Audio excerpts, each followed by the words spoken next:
युवा प्रदेश उपाध्यक्ष अधिवक्ता दीपशिखा सोरी ने प्रेस विज्ञप्ति जारी करते हुए कहा है कि सुकमा जिले में सूचना के अधिकार अधिनियम को अधिकारियों ने मजाक बनाकर रख दिया। उन्होंने कहा कि पिछले दिनों मुझे विकास खंड चिंदगढ़ के नक्सल प्रभावित ग्राम पालेम के ग्रामीणों ने अपने गांव में मनरेगा के तहत लगभग 4 वर्षों पूर्व स्वीकृत डबरियों का निर्माण सही मापदंड से नहीं होने व कुछ डबरियों का निर्माण नहीं होने के संबंध में शिकायत की थी, जिसकी वास्तविकता जानने हेतु मैंने स्वयं पालेम में जाकर हितग्राहियों से मुलाकात कर वास्तविक स्थिति का अवलोकन किया। वहां जाने पर ज्ञात हुआ कि महात्मा गांधी राष्ट्रीय रोजगार गारंटी योजना के तहत अपर मुख्य सचिव छत्तीसगढ़ शासन पंचायत एवं ग्रामीण विकास विभाग के पत्र क्रमांक 1002 दिनांक 22/3/2016 के निर्देशानुसार उप संचालक कृषि विभाग सुकमा के द्वारा प्राप्त पत्र के अनुसार जनपद पंचायत छिंदगढ़ के ग्राम पंचायत पालेम में 94 हितग्राहियों के डबरी निर्माण हेतु प्रस्तुत प्राक्कलन के आधार पर प्रशासनिक स्वीकृति प्रदान की गई थी, परंतु आज 4 वर्षों के पश्चात भी इनमें से कई हितग्राहियों की डबरी का निर्माण नहीं किया गया। कुछ डबरी आज भी अधूरे निर्माण की स्थिति में है व कुछ डबरी में कार्यरत मजदूरों को मजदूरी का भुगतान भी नहीं किया गया है।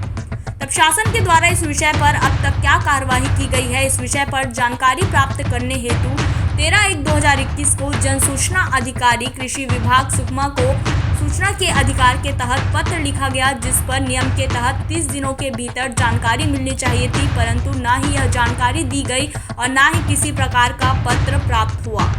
कृषि विभाग के सुकमा कार्यालय में संपर्क करने पर मुझे उप संचालक कृषि जिला सुकमा से चाही गई जानकारी के संबंध में अपने अधीनस्थ सहायक भूमि संरक्षण अधिकारी को लिखे गए 14/1/2021 को प्रथम पत्र, 2/2/2021 को द्वितीय पत्र एवं 8/2/2021 को तृतीय स्मरण पत्र की कॉपी दी गई, जिसमें उक्त कार्य के विषय में कोई भी जानकारी नहीं दी गई व सहायक भूमि संरक्षण अधिकारी को न ही अपने उच्चाधिकारी के पत्र को संज्ञान में लिया और न ही किसी भी प्रकार की जानकारी दी। इससे साफ जाहिर होता है कि 4 वर्षों पूर्व पालेम में किए गए 1,50,40,000 रुपए की प्रशासकीय स्वीकृति वाले 94 डबरियों के निर्माण में भारी अनियमितता की गई है, जिसकी जांच कर प्रशासन को दोषियों के खिलाफ उचित कार्रवाई करनी चाहिए।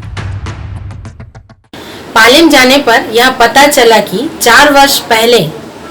कृषि विभाग द्वारा 94 डबरियों का निर्माण कार्य स्वीकृत हुआ था, जिसमें से कुछ डबरियों का कार्य अपूर्ण है व कुछ की मजदूरी भुगतान की राशि शेष है। इस विषय में मैंने संबंधित विभाग से सूचना के अधिकार के तहत जानकारी चाहिए थी, जिस संबंध में आज दिनांक तक मुझे जानकारी उपलब्ध नहीं कराई गई है। पालेम मामले में दोषियों पर कड़ी कार्रवाई की जाए। धन्यवाद। तो अभी के लिए बस इतना ही। तब तक के लिए हमें दीजिए इजाजत और इसी प्रकार की लेटेस्ट और रोचक खबरों से जुड़े रहने के लिए देखना ना भूलें nationupdate.in। और हाँ, आप खबरों से हर पल अपडेट रहने के लिए आप गूगल प्ले स्टोर से डाउनलोड कर सकते हैं nationupdate.in का ऐप।